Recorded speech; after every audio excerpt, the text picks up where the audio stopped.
Bien-aimés frères et sœurs en Jésus, la grâce, la paix et la miséricorde nous sont données de la part de Dieu le Père et de Jésus-Christ, son Fils, notre Sauveur. Amen. Pour notre méditation de ce jour, nous lirons dans le livre de Jonas, le tout premier chapitre, les 3 premiers versets seulement. Et pour nous y introduire, nous allons chanter « Sentinelle vigilante ».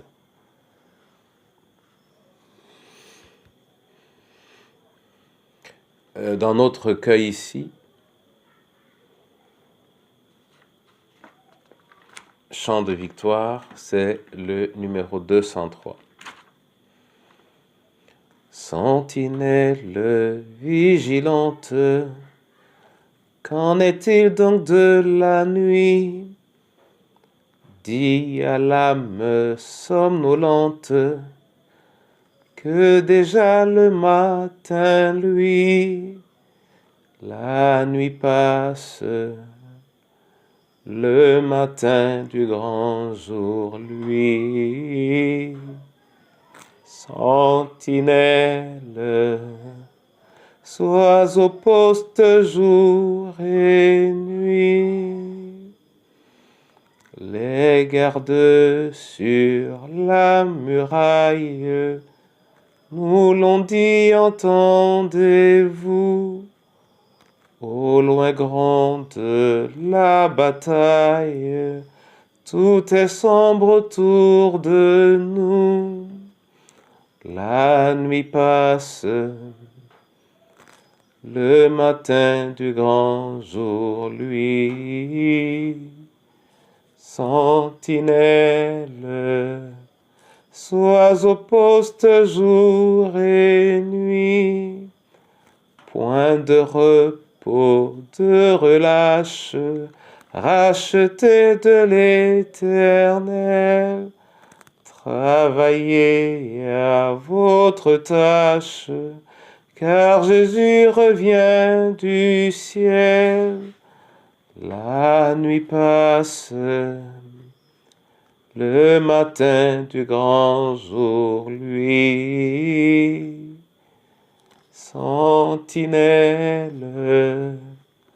sois au poste jour et nuit. Amen. Jonas 1, 1 à 3. Là, il est écrit: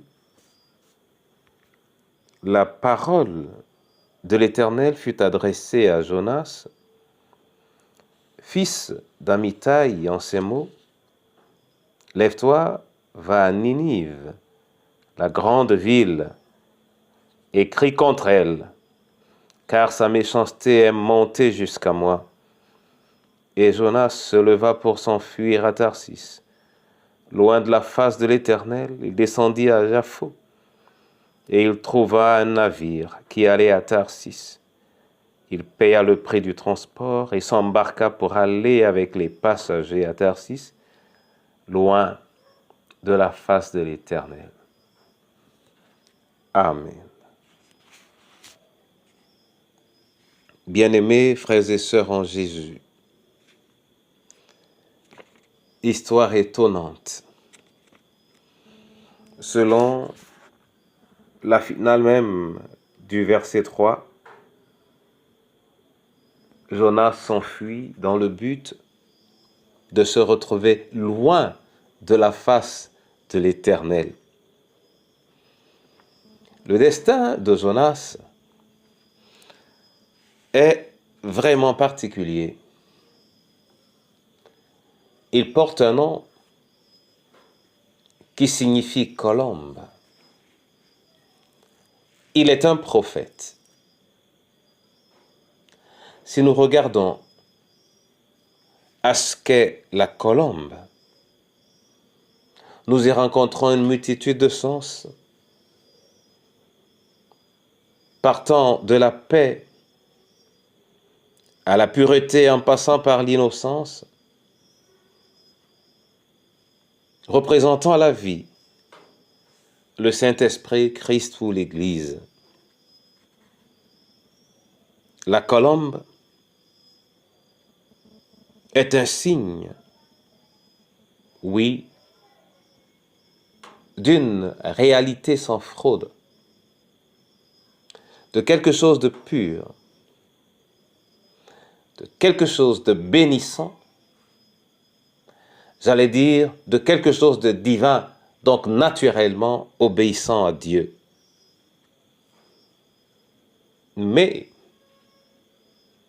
Jonas, dont le nom pouvait avoir toutes ces significations, lorsqu'il a reçu l'appel de l'Éternel,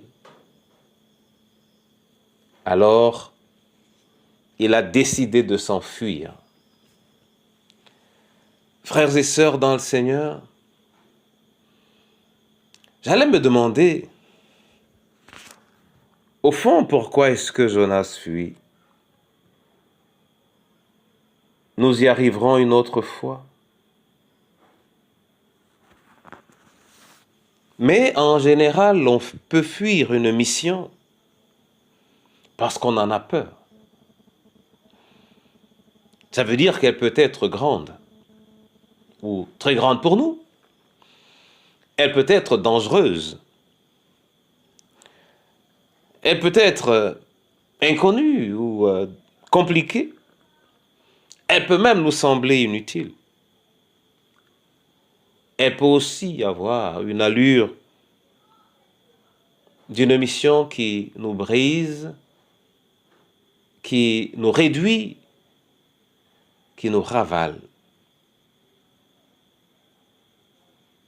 Ce que nous pouvons garder, c'est que Jonas a fui. Il a fui, il n'était pas prêt, mais en même temps, il n'était pas capable de faire face à l'Éternel. Il a cru pouvoir s'enfuir.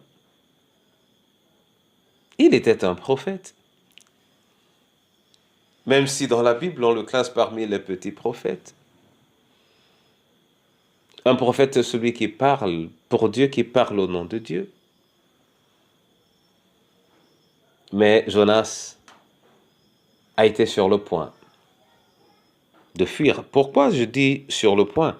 Jonas a fui sa mission. Il a fui sa mission comme cela arrive, malheureusement encore jusqu'à nos jours, de voir quelques personnes, sinon plusieurs personnes, fuir la mission qui est la leur. Or, je comprendrais encore pour ceux qui sont incapables de discerner leur mission. Je comprendrais encore pour ceux qui considèrent la mission comme inutile. Je veux même comprendre un tout petit peu pour ceux qui, devant la complication, le caractère compliqué de la mission, préfèrent ne pas s'engager. Mais bien aimé en Jésus, il y a quelque chose de plus vrai que ce que je peux comprendre, c'est que lorsque nous sommes appelés, le Seigneur nous donne également les moyens de mener à bon port la mission qu'il nous a confiée.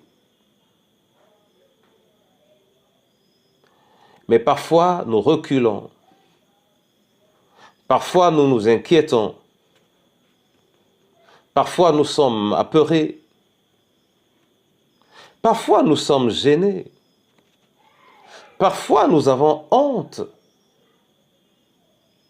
Et on n'arrive pas à comprendre la réalité de ce qui nous entoure. Pourtant, nous savons que nous sommes en mission et que nous avons été envoyés en mission par Dieu. Mon frère, ma sœur, notre famille est un champ de mission. Qu'est-ce que nous en faisons? Notre lieu de service peut en être un. Qu'en est-il? Notre Église, surtout. Et disant notre Église, je veux penser peut-être à tous les chrétiens, mais je veux surtout penser à ceux qui ont pris une charge de responsabilité auprès des autres. Et ceci concerne particulièrement les anciens et les pasteurs, qui, sans abandonner leur robe, ont déjà fui la mission, qui, sans abandonner leur titre,